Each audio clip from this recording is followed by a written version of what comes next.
Perkenalkan, nama saya Dimas Wahyu Adityana dari kelompok 1 gelombang 4 angkatan 10 Latsar CPNS tahun 2021.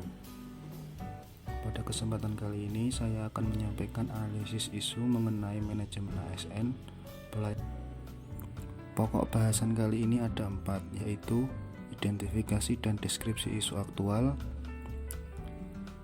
penyebab terjadinya isu, dampak apabila isu tidak diselesaikan,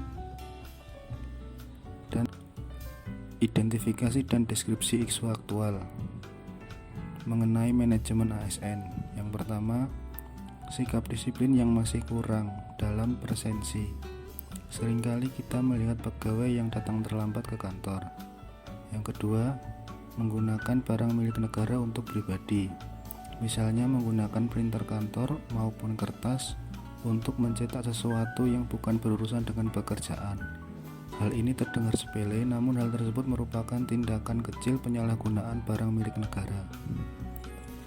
Yang kedua, mengenai yang pertama, pelayanan menggunakan aplikasi sentuh tanahku belum optimal. Masih banyak dijumpai pemohon yang datang dan antri di loket kantor pelayanan. Hal ini menunjukkan bahwa penggunaan aplikasi sentuh tanahku untuk mempermudah pelayanan belum optimal. Yang kedua, pelayanan yang melebihi batas waktu, dikarenakan quality control yang terhambat oleh peta yang belum terdigitalisasi seluruhnya. Misalnya pada waktu PTSL, pemetaan yang seharusnya dapat dilakukan dengan cepat, tetapi tidak bisa, dikarenakan masih harus menunggu wall of government. Belum optimalnya koordinasi pelaksanaan PTSL dengan pihak desa maupun dengan aparat keamanan. Pada saat pelaksanaan PTSL, pihak BPN sudah berkoordinasi dengan pihak desa maupun aparat keamanan. Tetapi pada saat pelaksanaan di lapangan, masih sering terjadi. Dari berbagai isu aktual yang ada, kita analisis untuk menentukan isu mana yang membutuhkan perhatian terlebih dahulu. Penentuan isu yang akan dipilih menggunakan teknik USG. Berikut adalah tabel analisis isu menggunakan teknik USG. Dari tabel tersebut menunjukkan bahwa isu yang paling utama adalah mengenai peta dasar yang belum terdigitalisasi semua. Data penyebab isu mengenai peta dasar yang belum terdigitalisasi antara lain yang pertama, jumlah KW456 yang masih banyak. Dan yang kedua, peta manuskrip tidak lengkap dan masih menggunakan koordinat lokal. Dari isu tersebut, kita analisis menggunakan diagram fishbone. Dari diagram fishbone dapat diketahui penyebab isu tersebut. Yang pertama mengenai masih kurangnya SDM yang fokus pada digitalisasi peta. Yang kedua adalah metode.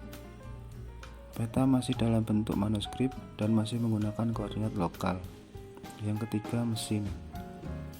Tidak adanya alat scan untuk peta dengan ukuran A0. Yang keempat adalah material. Belum adanya anggaran untuk Dari keempat indikator tersebut, maka terdapat peta atau bidang tanah yang belum masuk ke program GeoKKP, sehingga pelayanan menjadi terhambat. Berdasarkan diagram fishbone tadi, maka dapat disimpulkan penyebab terjadinya isu. Yang pertama, belum semua peta pendaftaran terdigitalisasi. Yang kedua, perangkat scanner peta pendaftaran yang masih terbatas. Yang ketiga, SDM untuk melakukan digitalisasi masih tidak sebanding dengan jumlah desa yang ada pada ruang lingkup kantor pertanahan. Yang keempat, belum adanya anggaran. Dampak apabila isu tidak diselesaikan. Yang pertama, pelayanan pembuatan sertifikat menjadi terhambat karena waktu pengecekan atau quality control yang lama. Yang kedua, resiko terjadinya sertifikat tumpang tindih menjadi semakin. Rekomendasi penyelesaian isu. Yang pertama, melakukan digitalisasi peta pendaftaran secara masif. Yang kedua, menentukan pemilihan wilayah yang mendesak untuk dilakukan digitalisasi peta pendaftaran. Yang ketiga, membuat komitmen target tercapainya digitalisasi peta pendaftaran. Yang keempat, pengadaan perangkat scanner peta pendaftaran.